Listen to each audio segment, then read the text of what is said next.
You give them a good product at a good price, they're going to be loyal, because then you don't give them any reason to go anywhere else. You got to keep it simple, baby. I'm not that smart, man. I got to do things in small bites. That is Okay. gold.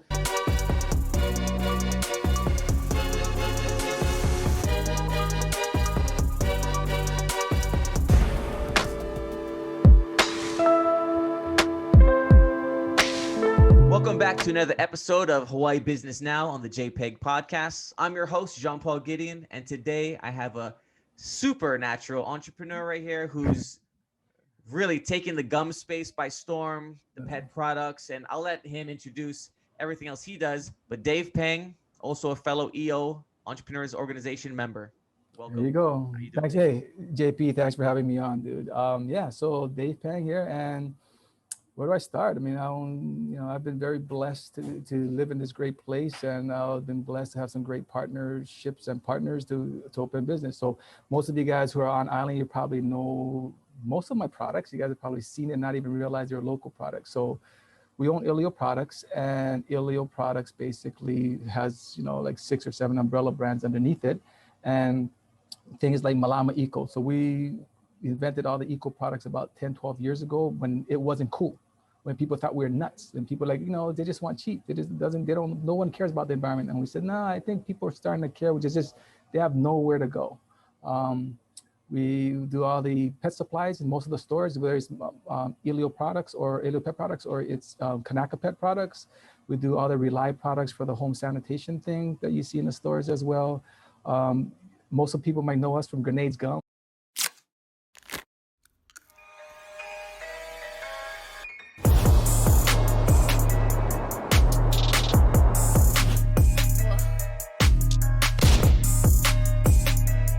Most people don't realize it's a local company invented by guys like me. It's like, it's us.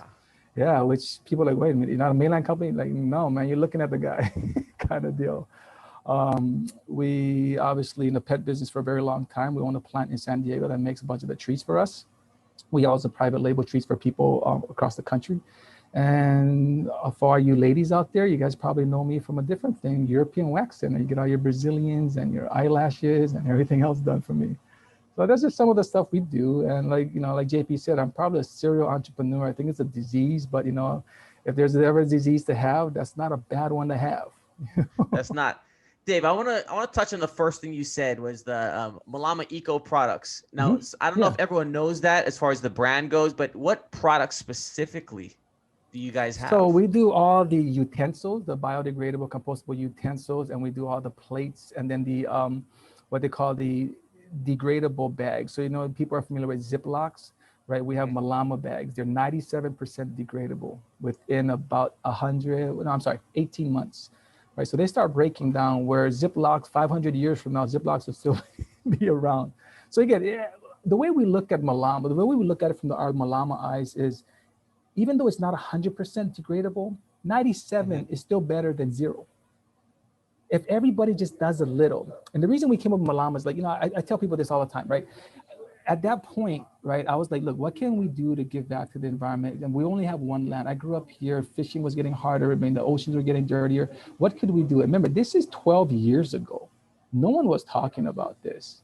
And we figured out, like, yeah, everybody was doing the weekend cleanup, but how much can you actually clean up? I mean, the thing I say is like, okay, you guys clean up 5,000 pounds. Every one of my shipments that come in that's compostable, biodegradable, breaks down in the environment, they're 40,000 pounds. So I mean, you're comparing apples and oranges, right? So Mm. if we don't, my whole philosophy is, if you don't put it in the environment to be toxic in the ocean, then you don't have to clean it up, right? Oh, Cut it off before. Never mind what we can do after, because it's impossible to clean up 100% of the stuff after. So that the stuff that goes in is not hurting the ocean or the land, then it's one less thing we have to worry about. So we took the approach of, if you don't dump it, you don't have to pick it up, right? So again, our stuff is mostly compostable and biodegradable, but in different product in different degrees, right? But every degree helps. So yeah, you saw people like, oh, I'm trying to be eco-friendly, so I have a solar system, I have an electric car. Well, not everybody can spend $60,000 electric car. Not everybody can spend 40,000 a year. But you know what? Everybody can spend $3 on a bag of paper plates. Everybody can Right. spend $1.50 on a bag of disposable utensils. And every bit of that helps because by buying that, you're taking the plastic out of the environment, you're taking plastic out of the network, right? That's going to be here 500 years from now, 5,000 years from now. So that's how we kind of looked at it. Like, so in the beginning, when we launched Malama, we didn't even tell people that was eco. People just started buying Huh. it because we felt like if we started off by saying it's eco, then people would be like, oh my God, automatically, So we started to say, this is really good product at a fair price.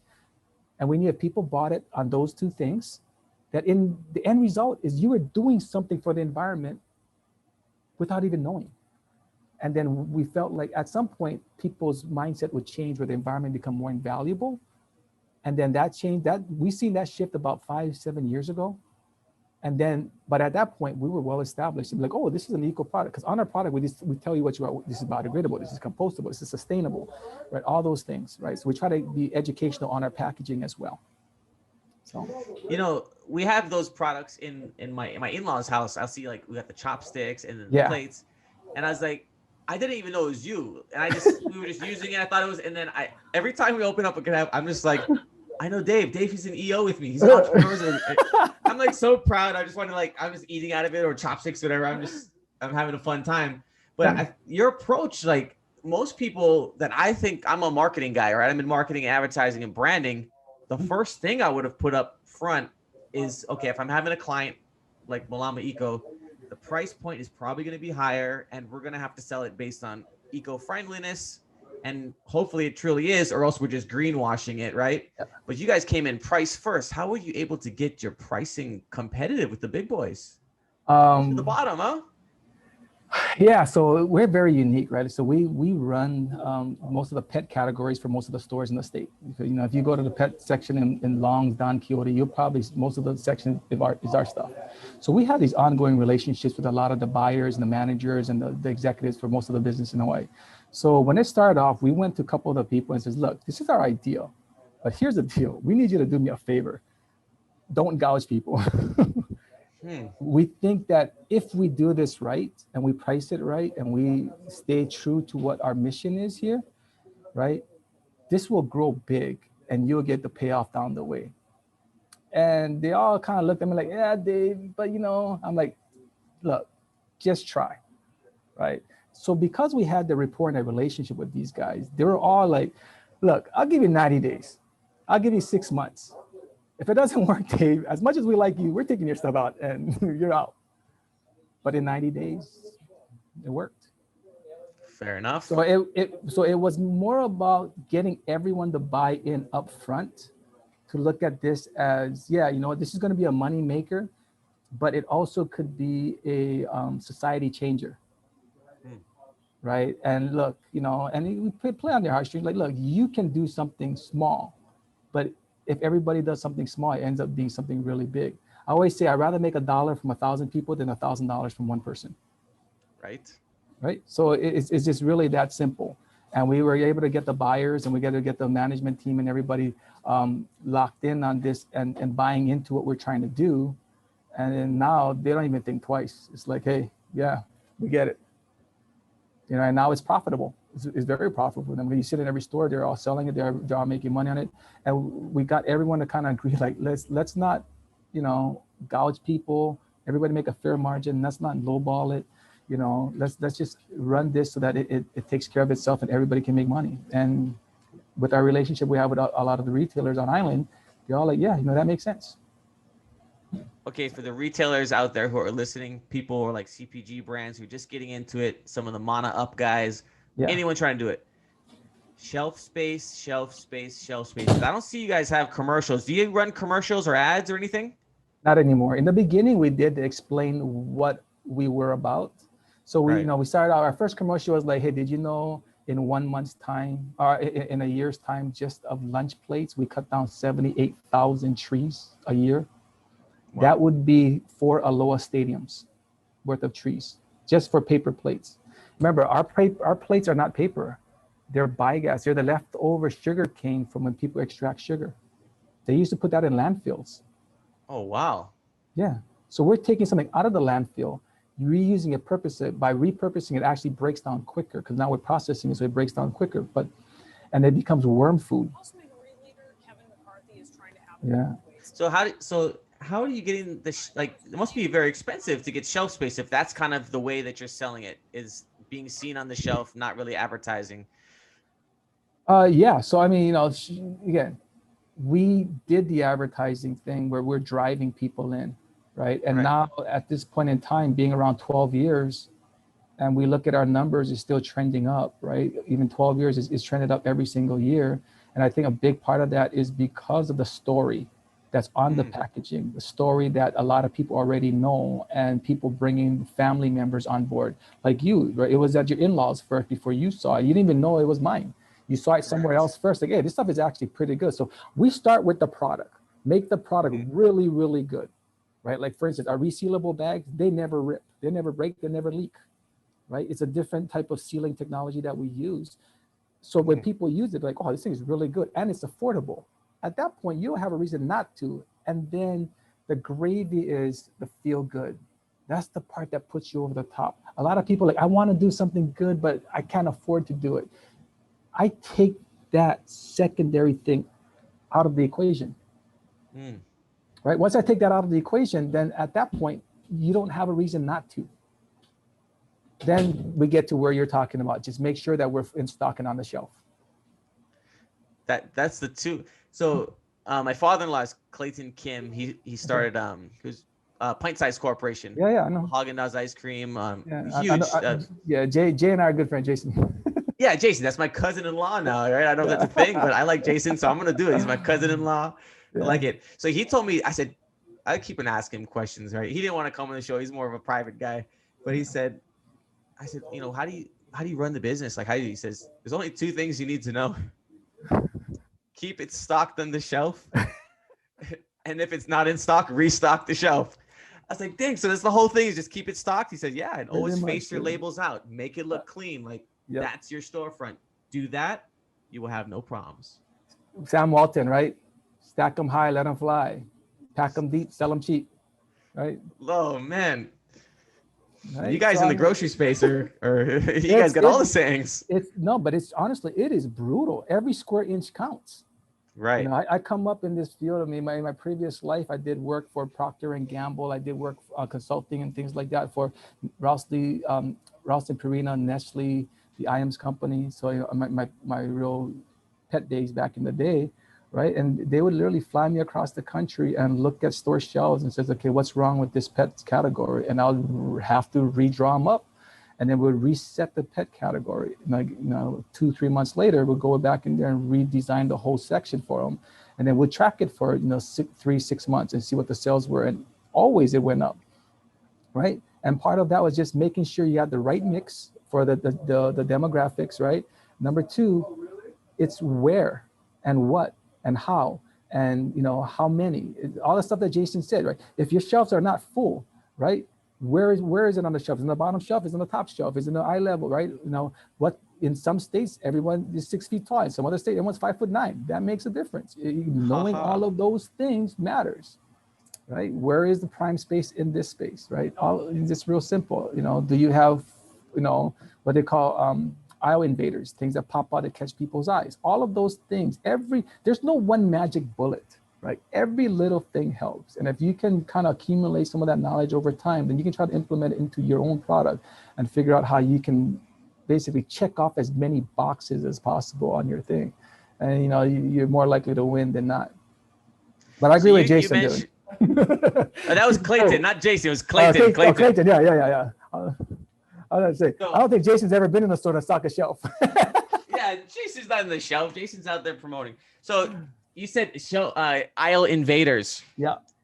So this is a grocery divider. This is part of our business where we sell Okay. ad space at the checkout, at the entry Yeah, exit. yeah, yeah. But this was one of the things we did, and yeah, every space, every inch in the stores, grocery stores, Is money.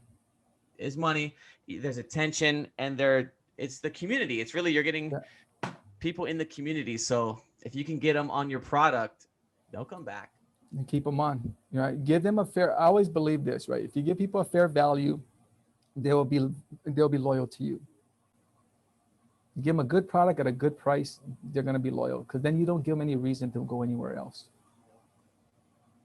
right? So We're gonna we chop try to that. keep it simple. You got to keep it simple, baby. I'm not that smart, man. I got to do things in small bites. That's the best 50. I'm gonna take that, and that's the best 15-second clip. We're gonna take that right there. That is Okay. gold. A lot of gold. So, all right, you I kind of jumped back into that No worries. Malama eco products, the pet products. Can you explain like what kind of pet products are you guys doing? Is it dog food? Is it coconut Yeah, husk chews? What is it? we used to do food, right? But it just got too crazy, and it's Hmm. hard to compete with the big boys on food. So now we just do snacks, right? Because Wow. snacks are much. Everybody likes snacks. Who doesn't like snack, right? You tell your Right? kids to eat. You tell your kids to eat their dinner or to have a Snickers bar. Which one do you think is going to happen? Snack. Thank you. Right. And then with the snacks, people, especially this COVID times and other times, right? People feel guilty that they're not with their dogs or they're at work, or, even while like COVID, they got, more people, more dogs have been sold in the last several months than any several months in the last several years. Right. Because, you're home by yourself. You can't have anything. So people are buying pets. Wow. But there's a guilt factor that people do at work. So they come home to get a dog a treat. So our philosophy on the treat side. So we started off Ilio product. Ilio. Let me back up. We started Ilio product with one item. It was a puppy pad. Crazy. One puppy pad. And I was living in Asia, and we saw, prior to that, puppy pads in America was basically newspaper wrapped in plastic. And Hmm. it would shred to bits. It didn't trap.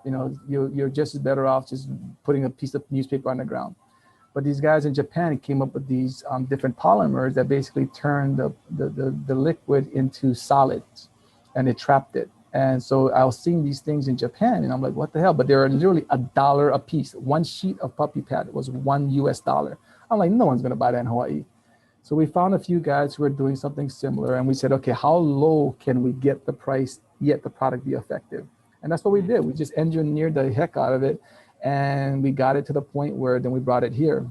And when I moved, so I actually did that for my stores. I owned 7 stores in Taiwan at one point. When I was living in Asia, pet stores, and we brought it there, and it did amazing. Boom, we would just crank it out, just sell it everybody, because in Taiwan everybody lives in apartments, smaller Right. places. Everybody's using puppy pads all day long. We would just crank, like we would literally bring in containers every month, just burning through containers. And then when I moved back home, I opened a pet store here. So most of you guys are familiar with the pet spot at Ward Warehouse downstairs from the Hmm. spaghetti factory. So I actually owned that. So I'm like, anything I What? developed for my stores in Taiwan, I just brought over. I just brought over, and I brought a better value. It was always better product. First of all, because I engineered it. Secondly, because I was dealing with the buying power of my stores in Taiwan, the pricing was much sweeter. And then it was just getting people to try it. So one of the things we started doing is we're just giving the puppy pads away, and people came in the stores like, hey, do you use puppy pads? Yeah, here you go, take one home compared to what you use. And next people, at one point I was moving a 20 out of that one store, I was moving a 20-foot container of puppy pads every 6 weeks. Wow. Crazy. Crazy. That's how That's a big the lot of shishi. following. Yeah, that's how big the following got. And from there, that's how we built the rest of Ilio on that one SKU. We took the store. So what happened was a lot of the store managers around town was buying our product in their stores, and they wanted to get it into their stores, whether it's Long Drugs or Oh. Don Quixote. So we worked out a deal where we branded it for them. We put it in their stores, and that's kind of how the puppy business, all the pet supplies took off. And then they came back and said, hey, what else do you have? So obviously, like I said, we had the whole gamut, and I just had to figure out what made sense in their stores, that it would turn enough, it would also give them enough margins, and it was substantially differentiating than what was currently there. So if you guys look back, 10 years ago, most of the pet stores would carry Hearts and Sergeants, and the whole section would be Hearts and Sergeants. Well, that's Hmm. like the lowest of the lowest of the lowest of the cheapest grade product. What we did Wow. is like, hey, we know every factory on the planet, not on the planet, but in most of the factories in the United States that makes these stuff, right? Hmm. I can give you that same product, right, at the highest grade for the same price. And once people figured out that they were getting a substantially better, so you were getting pet store quality product at Right. grocery store prices. Once people figured that out, it was pretty much all over, right? That whole category just exploded within Longs and Don Quixote and everybody else. Yeah. And that's kind of what we did. And we just used our expertise, and we used our connections that we had in the trade, in the manufacturing side. and to make the product. Again, some of this stuff, it's going to be hard for other people to replicate, right? Because, like I said, I've been in the pet industry since I was 19 years old. I'm 50. So Wow. it's been a while. Yeah, yeah. So just the people I've known and worked with and developed, you have that, I can pick up a phone call and I don't have to talk to the owner of the company because he used to be the manager of a different company that used to work with me on something. He said, I'm talking to the president of the company kind of deal, right? Right. So they'll pick up my phone call. Hey, I need help on this. They're like, okay. All right. What languages are you speaking though? If you're picking up phone calls, you're talking about factories in Asia. You're not speaking English only, are you? No, I know I don't look like it, but I'm actually 50% Taiwanese, a quarter Chinese, and a quarter Hawaiian. So I was actually born in Taiwan. My mom's full Taiwanese. My dad's half Chinese and half Hawaiian from Maui. So I'd say English is like my fourth language. I think I learned Taiwanese first, Pidgin second. Right? And I learned, then, obviously you learn English and stuff like that. But yeah. So, when I usually there, I'm fluent in Chinese, and I speak two dialects of Chinese, right? Taiwanese or Fujian, if people are there, or Minanhua, depending what area you refer to, but it's pretty much the same dialect. And then Mandarin is obviously the official language. So I kind of cheated, Dang. I didn't, but I don't What do you look mean like it, so it's cheated? funny. What do you mean Yeah, cheated? I didn't learn it. I was kind of born into it, right? So that's kind of like in school, I took Chinese as my foreign language, right? So it's kind of like I played dumb for like the first 2 months, and the teacher's like, "Yeah, I think you know a little bit more than you're letting on," kind of deal, right? It's like, I think you speak this naturally because you have some inferences that most foreigners don't have. Wow. Having that's a quite a background, and the way you leverage that about your language, and then Yeah. you had that entrepreneurial spirit in there. That's amazing how you applied those pieces to this life that you've built. Yeah, it's just it's been very. I mean, I'll be honest, dude. When I was a kid growing up here in Honolulu, and my mom would speak to me in Chinese, I hated it because all my neighbors would make fun of me, like I'm watching John, and I'll be like, Yeah. not wanting to speak it. But the funny thing is, all my neighbors that I grew up with, and I see them now, they're like, dude, I know we made fun of you speaking Chinese when you're a kid, but I want my kids to learn now, because it's the whole mindset's completely different. I Yeah. think everyone realizes we're in a global world economy. We're global, resources that the more you can tap into elsewhere, just versus your tiny little island, literally, right? The better off you're gonna be. And I mean, as much as I hated doing that, I gotta thank my mom for that. That she made sure that we spoke it in the house every day, that Wow. I just grew up. So the inferences and all the native tongue accents, it came naturally. So when I speak to people abroad, they're like, yeah, you didn't learn this in school. Like you can tell, right? Even though my grammar may not be so good because I literally didn't go to school there, but just the Mhm. way I speak and the mannerisms and stuff, they know that, yeah, you're local. And then, just being that is like it's one more key that helps open a door, right? If Right. they look at you being local versus, okay, this is a guy foreigner, kind of deal, that, and then obviously being that my grandmother, helped raise me when I was living in Asia and I'd go back every summer, I understood, I got to learn all the cultural aspects of it, all the things that you're supposed to do. So I think that definitely helped me, you know. Wow. Now you just took us on a journey. Yeah, well, I asked you about paper plates, man. yeah. Hey, I mean, but in a roundabout way, that's how I got there. Yes. Because part of it is the reason I started Malama was when I was in Asia and I'm in Thailand and some of these other countries, I see all the waste and all that stuff's going on. I'm like, hey, I don't want that to happen in Hawaii. How can I help what can my little thing do? What can this one guy and his small little piece of influence do to help? And I just looked at it the other way. Instead of being something big, let me do something so small that people don't notice it. But at the Right. end, everybody's in and it kind of grows itself, you know? So with your pet stores, so you were living in Taiwan at the time? Yeah, I Like was when living did in you Taiwan. leave Hawaii and move to Taiwan? Like where's that timeline? We're kind of skipping out. I was in my 30s. I lived in Wow. Taiwan. So it was interesting because it was hard. I mean, I thought it would be a lot more fun, to be honest with you. And it was actually a lot of work because we built in 1 year's time, we built Yeah. 4 pet stores Wow. from scratch. And our pet stores were different. They weren't like the neighborhood store. They were, give you an idea, the smallest one. was a four, if you include in the park that we built in the roof, was a 4-story, right, 10,000 square foot pet store. So we had full grooming, full vet hospital inside with emergency services and full retail. And 3 of the 4 had indoor parks inside where you can come walk your dog, make friends, everything else. Our largest one was about 30,000 square foot. Wow. So when you So said pet shop, I literally thought of like corner store, pet no, shop, no, like even the one at Ward. Like I was thinking the one at Ward. The yeah, no, that's like, why when I came back and and did down was easy because that was so small. We're yeah, talking, yeah. You're talking like a full compound, full yeah, experience shopping correct, destination. yeah.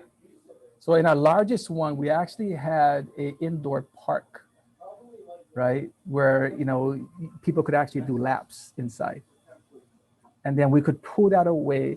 And then there was a back thing that we invite all the preschoolers to come and we'd teach them about handling animals. So it's all encompassing, right? And I said same thing, all food vet services, emergency services. We did surgicals, everything. Full grooming. Wow. Yeah. So it ended up being a lot of work, more than I thought it would be. Honestly, I thought, Logistically crazy. yeah. And in the meantime, we're still trying to manufacture new products for the retail side and come up with new things. So that was, it was very, what? It was a great lesson. I learned a lot. I put on about 50 pounds because the food in Taiwan is amazing. So you just eat all the time, right? So, and that's what everybody does. They get together and they eat, right? Every day after work, would go eat. Right, right. Yeah. So, So I kind of like just from hearing from you, like, we know each other, we're friendly, we're yeah, both part of entrepreneurs organization, and then it's just a fun time. it But is not you bad. started out retail as a retailer, owning your own location, and then was it when you got to Hawaii that you started doing the pads, the pet pads, and then you started wholesaling it because it was requested, Yeah. and then Yeah. where'd So you we've go? always, Was it wholesaled from yeah. there? So we started off wholesaling, right? For me, we started Ah, off wholesale. So when I left the company with IOMS, I opened up a small distribution center here in Hawaii. And we started doing things of what I had. And then I moved to Taiwan shortly thereafter, right? And when I moved to Taiwan is when I had the pet stores. Now that's the retail side. And when I moved back, it was just one of the guys I knew here said, "Hey, we have a pet store. Will you help us? We want to make this into a chain." So I originally looked at it as like, "Hey, it's a chain because we just got done building a chain in Taiwan, you know." So I'm like, "Oh yeah," and then the size of the stores and the amount of things that was going was so much less than what we're doing in Taiwan. So I'm like, "Oh, this is going to be easy. This is part time." Right. And then, we just kind of, and he went his way and we kind of separated the business and I ran the one at Ward and he ran the one in Pro City. And so, but from then, just on the wholesaling side, by me bringing those things in to basically mhm. offer better value, higher margins for me, right? Better product because the stuff on the market that I could buy wasn't very good. I'm like, this thing sucks. I don't even, and I know what it costs to make, and this is so poor quality. Yeah. I'm just going to bring. So when my stores in Asia would order stuff, I said, hey, I want you to throw this much more on, and then tell the factory to send it to me here in Hawaii. So So that's like I said, smart. no brainer, right? And then people starting, oh, this stuff is way better and it's cheaper than the guys, online or the cheaper than the stuff at Petco or whatever else, right? And then just over time, the store just built a reputation of doing that. And then people from other retailers were coming in and buying our product. And then they're like, hey, how can we get these products into our store? So we got asked. And that's how my partnership started. Mike Choi was my partner. He was already calling on these stores. So he's like, hey, I can call on these stores. You do the manufacturing side and distribution logistics side, is what you're good at. And I'll do the storefront side and introduce it to the stores. The stores are like, they're literally, it's a no brainer. So it literally, and it just kind of took up on its own life at that time. So what stores do you sell in right now? If you could, we know a lot of local stores. Can you name them off so we know? Ah, wow. Okay. I mean, I usually tell people it backwards, right? We don't sell Costco. We don't sell Target, and that's by choice Mhm. because they're just too hard to deal with. They're a zero sum game kind of guys, and I just prefer not to. Ah, We've met with them, and they tend to yeah. be zero sum games. I just prefer not to. But from you name it, we do Walmart, we do Longs, Don Quixote, Safeway, Foodland, Times, KTA on the Big Island. We do VIP on Maui. We're in friendly market in Molokai. How's that? Wow. Yeah. Tamura's here. Wine Eye Store, Nanakuli, Super Red. I don't know. You name a store. I think we're pretty much in all of them. I don't know Wow. too. 7-Eleven, Nam Nam, Aloha. I don't know too many stores we're not in. CVS, yeah, the CVS, yeah. CVS's. Yeah, all Oh, Long's Drugs, long right? suit. Long's Drugs, Yeah, yeah. yeah. Oh, wow. So, not okay. Walgreens, You yeah, know you the see there, man. yeah. All the what? Walgreens as well. Yeah, I Yeah, love it. so pretty much, yeah. So you know the manufacturing process. Hmm. You know the language. You Hmm. know the logistics. You know how to make it and to get it here. Correct. And now you have the distribution through the wholesale channels. Yeah. So you have a lot more people selling your product. Than me. And now is that and what do you say? Than me. Than just me. Yeah. Right? And I does just not that me, just elegant. oh just everyone. Yeah, not just you, Yeah. not just you, but Yeah. your organization that you're a part of. Yeah. So the next step is that when you started applying, like, hey, I have the relationships, I have these distribution. Now you can talk to the buyers. And is that when you started introducing, if you saw a need in the marketplace and you would fulfill that need? Is Actually, that it? no. So again, we started with the pet side, and then it got so successful. And this was with CVS initially, our Long's Drugs.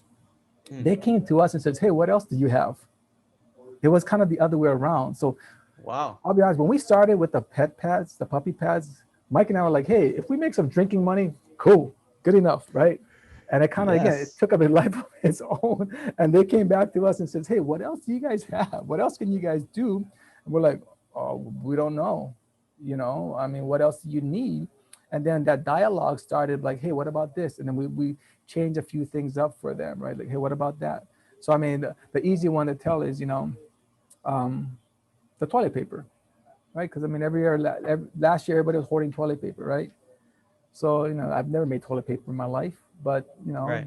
the puppy pan of toilet paper, they're using the same mechanics. So I contacted a couple of the guys we knew, like, "Hey, you guys make toilet paper?" He goes, "No, but the guy we buy this from makes toilet paper."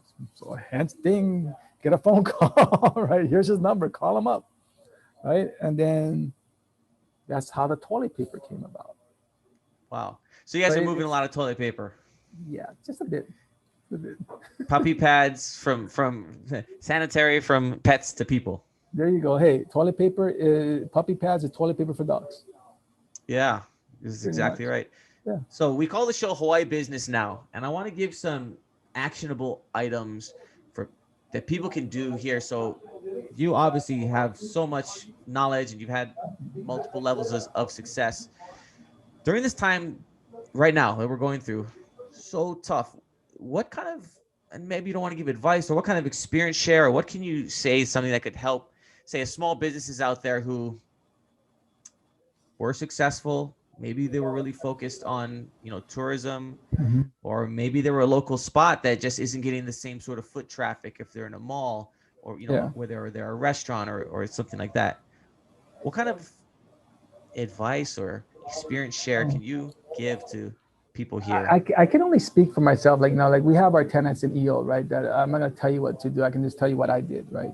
I've Right. always looked at everything through an eye of the average guy, the masses, right? Because, like I said earlier, right, I'd rather make $1 from 1,000 people than $1,000 from one person. So my thing has always been, if you provide value, fair value, like true value, like it's really worth something, not just like you said, like greenwashing something, or some people are like whitewashing, but Yeah. true value to people on something that they want, they need to use, right, all the time, right? You're gonna you're gonna have bump. We've had like Ilya's been around for 17 years. We've had bumps in the road. We've had good years or bad years, but overall, it kind of just keeps moving because at the end of the day, people see that value. They see that you're committed to what you're doing and that you're very forthright and honest about what you do. And you got a good story to tell. Being local doesn't hurt. So share your story, but more importantly than that, bring value. Because at the end of the day, you can only buy one Lamborghini, right, JP? You, Well, I got two, but yeah, your wife, yeah. But you see what I'm saying, right? But the chances of you yeah. going and doing something that the threshold's a lot lower, you tend to do that more. And if you can Mm, just get your story out on that and truly provide value for people, a fair service, a fair product at a fair price, where you're making a good living. Because here's the thing, and I've seen this with a few friends I have, where they Right. got a good product, and they're like, well, but I can make 10%, 20%, 30% more margins. But I'm like, but when we talked about it in the beginning, this was the margin you were happy with. Now Mm. you're just being, that whole saying, right? Pigs get fed, hogs get slaughtered, right? Yeah. When you do that and people find out, guess what happens? Two Mm. things happen when you do that, right? One is, first and foremost, you let people in to the market that probably wouldn't have come in because the barrier of entry was too high, right? If the margin level is smaller, people are going to be like, am I going to invest that much money to go in the margin? That's not worth it. He already has the market. I got to fight him for that. It's not worth it. But when the margin Mm-hmm. is so big, people are like, well, I can take a piece of that and, it'd be worth it. First thing. Second thing is, if people find out that you are gouging them and somebody comes in under you, guess what? The taste in people's mouth forever about your product and your brand and everything else has just been ruined. Mm-hmm. So go in knowing what you want to make, what is fair, and just because you can doesn't mean you should. Dang, that is a key takeaway. I mean, Yeah, watching Shark Tank, you'll see the people talking about pet products on it or cosmetics. It only cost me this, but my margin is that. I yeah, trip out when people say yeah, that. Like, are yeah, you? and they'll, yeah, How many it's crazy. competitors just jumped on from that? Like, dude, Exactly, right? Like, okay, wait a minute, you make 600% markup. Damn, I'll do it for 400. Right? that's Like, exact. I'm watching it, entrepreneur. I'm just like, I can do this. I'm up on like, Googling it. Like, how do I manufacture this? yeah. Hold on, Dave. How do I manufacture this? We were just on with Keely earlier, right? What do you tell Casey? Well, somebody just walked away with 24 grand. Right? Yeah, talking about TV commercials. During the Exactly. the award ceremonies for $25,000 and over TV campaign. He's like, that's $1,000 commercial. Someone walked away with 24 grand. Exactly. And what happens if you were the guy that paid the 25 grand and you just realized that, Yeah, that's. right? I Again, mean, you got an award and reality, you feel yeah, good. but you might not have another customer. Right, right. So again, perception's reality, and how you feel cannot be overestimated, because feelings are feelings. You know, you can't logic someone's way out of feeling guilty or bad or getting felt like they've taken advantage, right? And it's the same thing, right? My buddy's a car salesman. He goes, hey, you know what? It's Uh-huh. always about the deal you think you get, not the deal you actually get, Uh-huh. right? I mean, when you go buy a car, it's true, right? You walk out of there thinking you got a good deal. You feel good. You find out your friend got a deal for $100 left. You feel like, you know what, like poo, right? But literally 15 seconds earlier, you felt like you're on the top of the mountain. You got the best deal possible. You find out your buddy got it for $100 cheaper, shit, $50 cheaper. You're like, man, I got ripped off. And all of a sudden, you Yeah. went from being up here to feeling all the way down here. It's always Yeah, about the yeah. perception, right?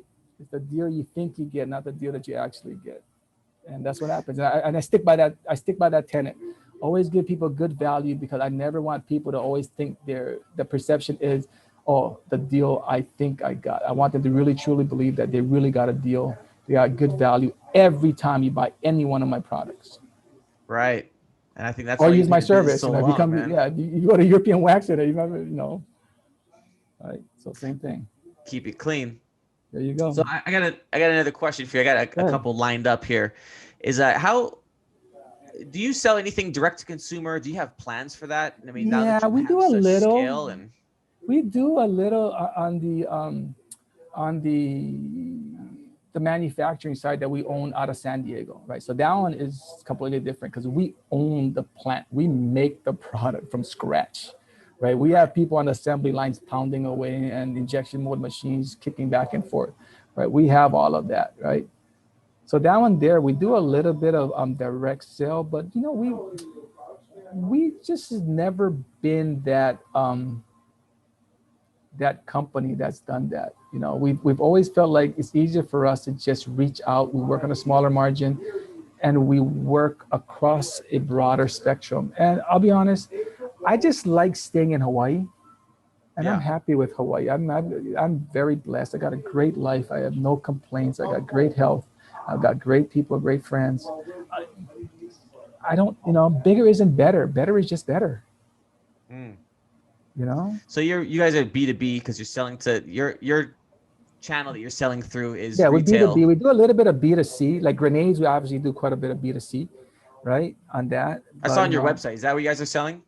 yeah, we sell on our website. We obviously sell on Amazon and a lot of other portals. Um, Yeah. but yeah, again, it's more we do focus on that for grenade side, but on Ilio, on the dental side, and on the puppy pads and on the Malama, we really don't. It's very hard to scale on something with the price point being that low, right? Uh-huh. I'm selling, utensils for $1.50. How many utensils I got to sell B2C to even just cover the freight cost? Yeah. It's just not scalable, Hmm. right? So same thing, and I'm selling a plate for 250, right? And it weighs a pound and a half, right? The shipping charge of that product is probably 15 bucks. So it's just some of the things that we have, it doesn't translate into B2C. I said the only one Yeah. we do is a dental treatment. That's because we have full spectrum of margin, right? From the cost of the Hmm. manufacture all the way to distribution to retail to everything else. So we can be competitive at B2C and still, not, lack of a better term, tick off any of our clients. Yeah, right. The channel conflict right there. That's a real thing. Yep. So we always got to be aware of that. You don't want to give up $1,000 to get 50 cents. Yeah. Right? And I've seen guys do it because they said my margins. I'm gonna tell you, if there's one thing I can advise to everybody right here, Uh-huh. don't worry about margins because the bank won't Hmm. take it. Try Worry okay, about try say that dollars. again. Try say that Don't again. don't worry about margins because the bank won't take it. Try take your 50% margin to the bank and see what they say. You better take $50 to the bank because you take 50% margin, the bank's gonna be like, what do you want me to do with the margin, dude? Because margins a conceptual thing, dollars a real thing. Huh. Right. So people get so tied up on margins. Well, I got to make this margins. No, you got to make this much money. Your rent's coming due at the end of the month. You better make that money. So focus on that, right? Get through it. Don't get so caught up on your margins because you need to turn product. You know, I'm in the design, printing, advertising, and graphic installation business. That's us at Yeah. JPEG. Yeah. My mentor, Alden Ing, he told me this. We were doing, I think it was an order for like Mobi PCS. It was like 39 Yeah. banners. And at that time for me, I was like, 39 banners. That's Yeah. awesome. $100 a banner. And I said, look, here's the margin. And he said, what do you want to make on it? Yeah. On this job, like on this job and another job, if it's like a bulk Yeah. job, what do you want to make? What would you be happy with? What do you want to make? I'm like, but the margin. I was talking about like that's exactly what I was talking about. I was like, I could do this. And like he's like, what do you want to make on it? What's the Correct. number? Is it 500? Is it 2,000? Is it 2,500? Yeah. Don't worry about it. Just if you're happy with it, we'll press print on this machine right here. Yeah. And you finish it up. You chop up the banners. But that Yeah. was the advice he did. And you just saying that right now, it actually just clicked for me. I didn't realize that's exactly what he was saying. Yeah. Too many guys get caught. You know why? Because if you go read all these books and stuff like that, all these analytics and stuff like that, margin this, margin that. It's like, dude, margin is a conceptual thing. It's not realized until that thing hits your pocket, which becomes cash. Yeah. Everything else doesn't matter, right? So, but speaking of mentors, I know we have a joint mentor. He's a really good guy, right? Mr. Steve, Mr. Matters. Yeah. Yeah, Mr. Meta, I think maybe he's more of a mentor for you. Me is like a couple phone calls that turned in. It was one time like let's meet down in his office or at the building, right? Mhm. Took me on a walk. It was about 45 minutes. After that, I was able to. I said, can I call you? And that turned into a 1 hour, and the next time was another hour. Yeah. So that's where I'm at with that. But here's the segue. How important is it to have a mentor? And Oh do you my have God, that was where I kind of segue into. Yeah, so us guys kind of think the same, right? You had asked me earlier if I could give people like advice, right? Which we really don't do in EO, but if I could, it would be correct? that: find a Right. mentor and shut your mouth. I'm trying to be really really blunt about the whole thing, but find a man and shut your mouth, because if you want someone to truly be your mentor, right? Be teachable and coachable, and they're not the same thing. Hmm. Right? Teachable and coachable are not the same thing. So teachable is ability to learn, coachable is ability to want to learn. Right? So a lot of Right. people want to say, well, I want a mentor to help me this and I want this and that. But when the mentor tells them to do something, right, they don't do it. So here's an example. Right. So Steve Mender, I worked with Steve. I was very lucky to get Steve. Years ago he worked with me, and literally, you know, one thing Steve said, right? So we started meeting up every other Friday. We have lunch, Hmm. and I think everybody knows Steve. The one thing Steve doesn't miss or is lacking is of cash. Right. he, he's not Right. going to go hungry anytime soon. But I refuse to let Steve pay for any meal. And I remember Right. about a couple of months into it, Steve like, hey, you're just starting your businesses, and I'll pay for it. I said, Steve, you're never, as long as we're eating lunch or eating dinner, you will never pay, because what you're giving me is 100 times this meal. And if I can't even pay this, then you know what? I'm not worthy of it. So you Right. sacrifice what you can. But Steve would give me assignments to do, and I would make sure I did it every single time. I came back. If he asked me, okay, give me these reports on this and run these numbers on this, and I want you to evaluate and come back. Every time, done. He said, hey, you need to change this. Did it. Don't ask. Don't say, I know better. He's wrong. He doesn't understand. Then you know what? Then if you think you're that, then you don't need a mentor. But if you want a mentor, and if someone, anyone, right, is willing to put their time into you, right, they're giving you Right. the one thing they can never get back. You understand that, right? JP, Absolutely. you and I work hard. If I could make 25 hours in a day, how much more would we be productive? Well, we can't. Let's be honest, we can't. Right? There's only 24 hours in the day, and I don't care how smart they are, how great you are. Show me 25. Right? Right. Right. Can't make it. Can't make it. So if someone is willing to give you their time to talk to you, to help you, they're giving you the most important thing in their life. And if you don't respect that enough to do everything they ask, then you don't deserve their time. And that's truly how I looked at it. And every mentor that I've ever had, if they told me, hey, go grab me a bucket of water and wash my feet, I'm coming back with a bucket of water to wash your feet. Right. Because that means I'm next to you and I get to talk to you, and you can share with me and you can talk to me and you can help me. If that's what it needs to be, so be it. Be humble, be teachable, be coachable. And again, not the same thing. So, but yeah, but the mentors, if you can find a good one that's willing to give you their most valuable asset, which is time, take it all, and do whatever they say. That's all I gotta say, dude. It's Wow. helped me. I've had multiple mentors in my life that's gotten me. Never, I don't know if you know, but I grew up in a housing. I grew up dirt poor with no money. I didn't know that. You didn't say that in the intro. Well, it's not something I usually talk about, but No, yeah, it's all people, good. but people start understand where I started to where I am now. The only Right. way I got here, right, was having a ton of mentors along the way that saw something in me and realized that, hey, this kid will work and do whatever I say. And then you move on. You get smarter, you get better, you get stronger, like anything else.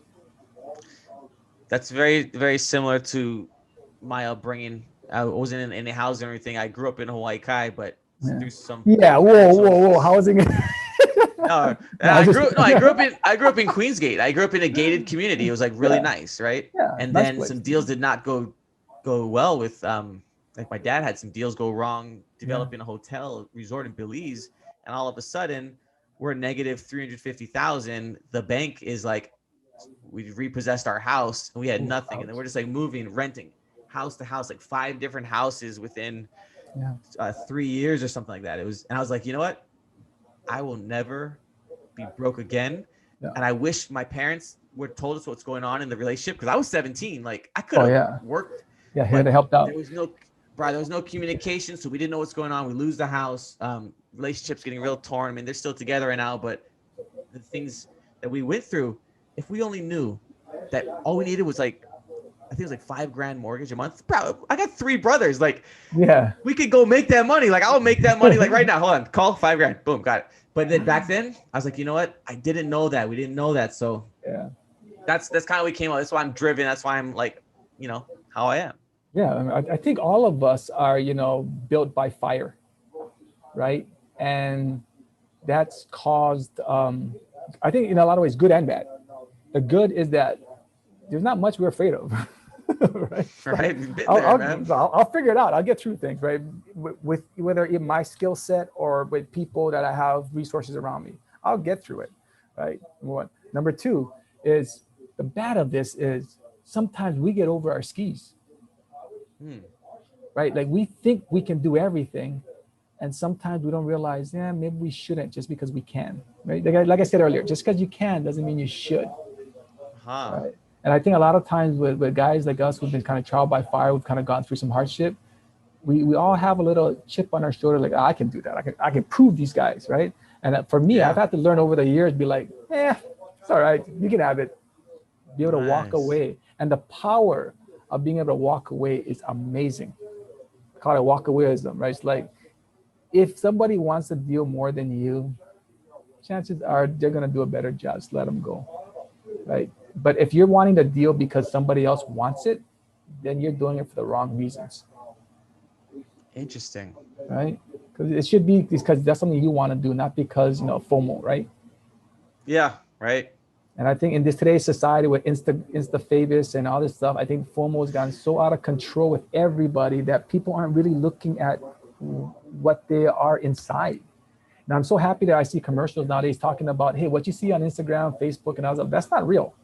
But I tell my kids that, understand, that's not real, right? No. That Yeah. person probably took 85 photos of them laying a certain way to give everything perfect, kind of And deal. then 10 filters. Let's not Yeah. forget about the Photoshop, like straight up. Wait, coming from a 50-year-old, yeah, easy, no filters. Right? So, but yeah, it's like it's not real, right? It's just not. So much is not real. The Kardashians, that's not real. I mean, yeah, they're real human beings, but their life is not real.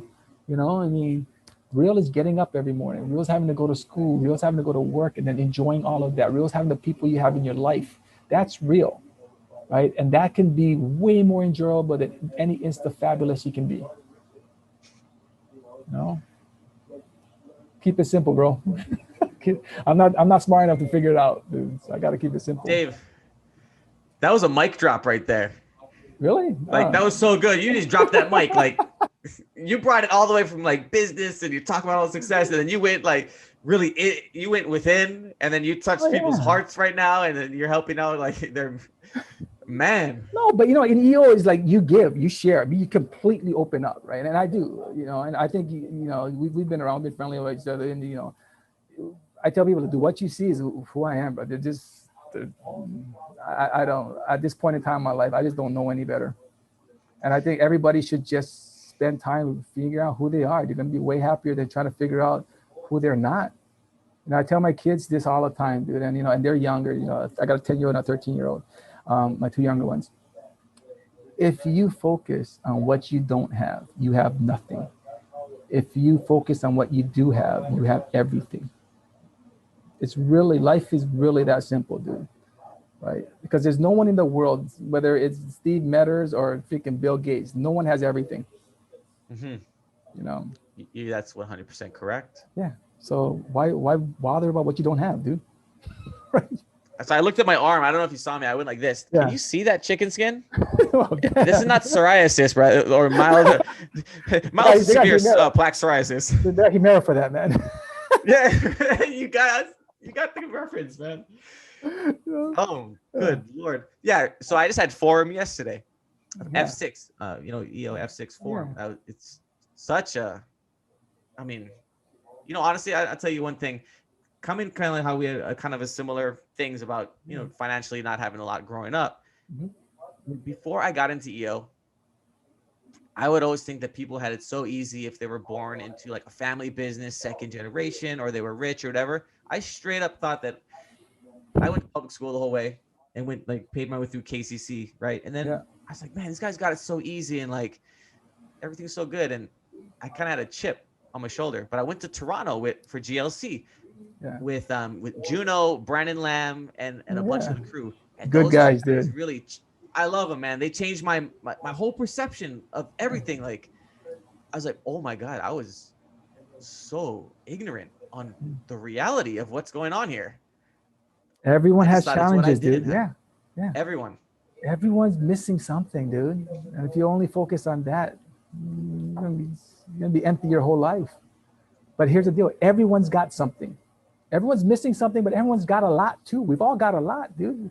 If you're here today, bro, you being healthy today is a lot, right? That means you can make a choice. That means you have an opportunity. That means, yeah. And you know what? And I always say this: as long as you don't prevent me from competing, I'm all good. Just give me an opportunity. Let me prove to you I can do X, Y, or Z. And if I can't, that's on me, right? But if you prevent me from doing it, then that's on you. But all I want is an opportunity. And I think that's fair to ask. And I think if you look at life that way, it's like everyone's given tons of opportunity in your life. It's what you do with them. And a lot of times people see opportunity, that people have opportunities that they don't even see because they're looking up, all they're doing is looking for something and they're not looking. There's a big difference, right? I mean, right? So just look. It's right. Things are in front of you all the time. And that's a problem. When I go to Asia, man, I come back with like 1,000 ideas. I'm like, oh, okay. Yeah, it's the future and everything is so awesome. Yeah, it's like, oh my God, So we can do this. And I get back here, I'm like, oh my God, like my brain's about to burn, you know, this kind of deal. And it's like overdose, right? Just too much eye candy going on. It's like, oh my God, you know, entrepreneur eye candy, right? Just going to the point where you just cannot do anything. So first time in Japan, I said, there's vending machines everywhere. Oh my goodness, we can do this in Hawaii. I was thinking vending machines everywhere, like it's so amazing. And I saw vehicle graphics like buses and trucks with ads on them. I actually brought that and started doing that down here, and that's how I launched our advertising business. Nice. But I didn't do the well, the vending machines, right? Yeah, all the outdoor circles, they got their own rules on that one. So there's some challenges there. Yeah, challenges, man. Dave, it's amazing to talk with you. EO, what form are you in? We're in F3. You're gonna say F3. I got like Bobby Fu and Andy Sharp and Kim, and I got Jamie, the future president. I got Brandon Lau. So who else we got in there? I think we're a small forum right now. We had a bunch of people who basically moved and transferred, right? So James Smith, he moved to the mainland, and then Scott Robbie moved to the mainland as well. So people who moved. So. Wow. So yeah, but we're a small group, and it's cool, dude. We're a bunch of clowns. It's the best crew that I've ever been a part of. Straight up, my favorite organization. Absolutely. Yeah, and I think because everyone is true, right? You got nothing to hide. Everything that stays there stays. Everything says there stays there. You literally have nothing to hide, so you can just drop. Yeah. Just drop knowledge and drop everything in your heart, and that they mean the best for you. They want the best for you. So I mean, if there's anyone out there who's listening to this who is an entrepreneur, I'll tell you this, dude. EO has, you said it earlier. EO's opened my eyes, and and I've been an entrepreneur for a long time. I've had multiple business for a long time, but it's also shown me multiple things, and it's also brought me back to think on a level where, hey, what can I actually give back to these other guys who are here helping me? So it comes back to the giving thing again, right? It's like the more you give, actually the more you get, because the feeling you get inside yourself is so much more than you can ever get. 100%. It's not an advice. I'm not giving you advice to tell you what to do. Here's all the stuff I screwed up on. Yeah, I mean, I love to learn. Stuff I screwed up. I love here's what works. Because, here's where I blew up this machine, kind of deal. Right? Yeah. Yeah. Don't give so and so a death stare in like a client meeting because you didn't get the business. Never get the business. Yeah, never get the business. Dude. Be humble, walk away. All right, so Dave, this is dope. We got to do this again. I'm inviting other EO members so we can get to know each other. I mean, we're 64 members. Not all of us know each other. I think a lot of people are going to get value from this, and the members will get to know you more and the community. Cool. So we usually start, I didn't do an opening word or a closing word, but I'm going to give you the opportunity. Dave, closing word or closing remarks? Closing word would be grateful for my life. I can't complain one bit. I've got a great life. So, there's nothing to be worried about. There's nothing that scares me. If I kick the bucket tomorrow, I've been full. So. All right. If this was a sermon, I would say amen, brother. Amen. Namaste. Yeah, Yeah, namaste, right? All right, Dave, it's real. I'm gonna let you get back to work. It's 2 o'clock. I gotta go pick up my daughter because family first. Yeah, I hear you, All right, dude. brother. It's been good talking. Be good, dude. Be good. Talk to you later.